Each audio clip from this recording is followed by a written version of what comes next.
Good morning, respected teachers and all my dear friends and parents.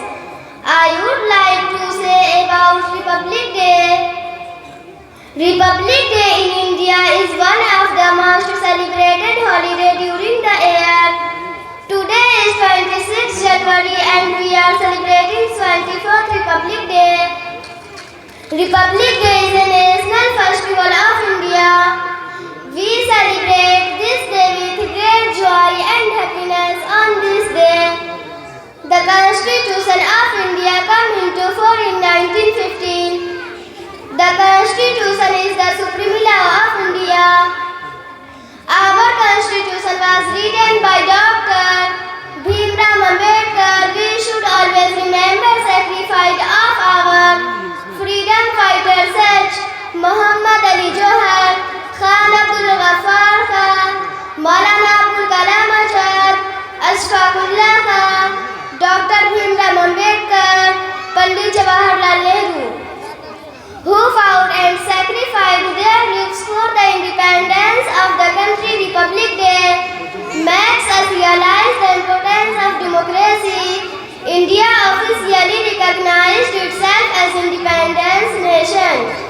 My dear, let me explain at the last stage when India was about to free from the grip of notorious white men. Each year, India has 3 days celebration Republic Day. A majority of the celebrating are celebrated in the countries. The